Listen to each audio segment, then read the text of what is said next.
Les amis, bonjour. Je vous fais un petit coucou du Vietnam. On est le 8 janvier. Il fait un magnifique soleil.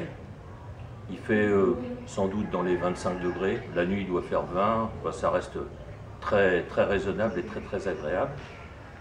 C'est vraiment la bonne période pour le Vietnam du Sud. Alors, je voulais vous parler un petit peu de cette moto que vous connaissez. Je vous l'ai déjà présentée, cette petite Honda Super Cub. La dernière fois, je l'avais essayée l'année dernière, que j'avais roulé avec. Elle a à peu près 10 000 km maintenant. Elle avait des problèmes, elle avait des ratés. Il faut dire qu'elle n'avait pas tourné pendant le Covid aussi, et pendant la période du Covid. Et on avait fait changer l'injecteur, ça allait mieux, mais ce n'était pas encore résolu complètement. Et pendant que j'étais donc retourné en France, chez Honda, ils ont carrément changé tout le système injection. Et quand je l'ai récupérée, là, elle fonctionnait tout à fait correctement. Il n'y avait plus aucune ratée. Mais il restait quand même un petit problème qui me chagrinait. J'arrivais pas à définir quoi. C'est qu'il y avait encore comme des ratés quand la route était mauvaise. Et là, il y a des routes qui sont assez mauvaises. Ça fait comme de la tôle ondulée.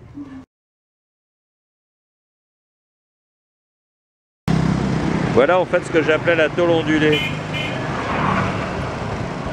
Je sais pas si on le voit bien, mais c'est plein de petites bosses en fait.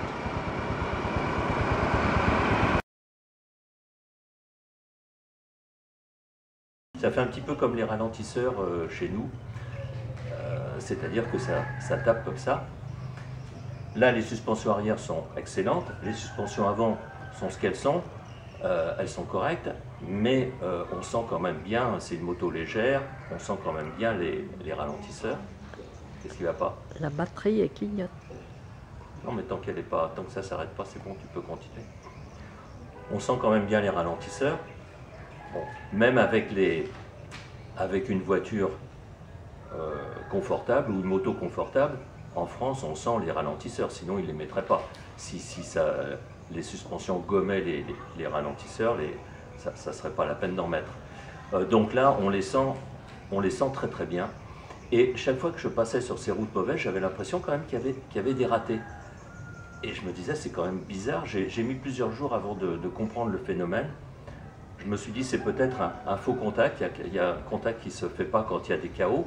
Mais dans ce cas-là, quand on descend un trottoir ou qu'on passe dans un nid de poule, on aurait un raté, je ne sais plus comment, un raté, je crois. Et ce n'était pas le cas. Et j'ai fini par comprendre. En fait, c'est parce que je conduis sans me crisper sur le guidon. Je suis juste là pour contrôler la direction. Il n'y a pas besoin de se crisper parce que sinon on fatigue, on se fait mal aux muscles. Et quand il y a des chaos quand même, c'est assez fort, on a l'accélérateur qui est un petit peu, le câble est tendu, et on a tendance à donner des coups d'accélérateur et à relâcher, sans s'en rendre compte. C'est simplement dû au chaos.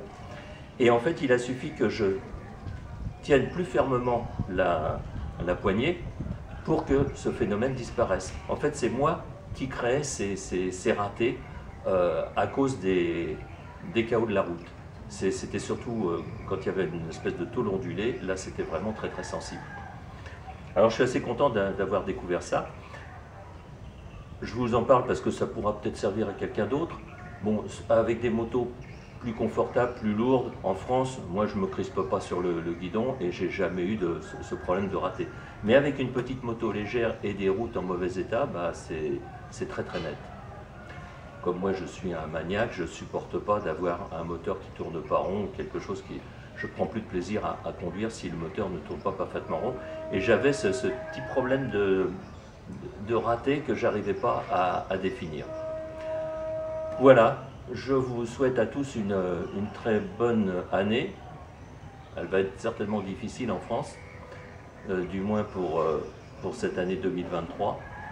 Et puis... on se retrouvera bientôt, j'espère, pour de nouvelles aventures. Au revoir les amis.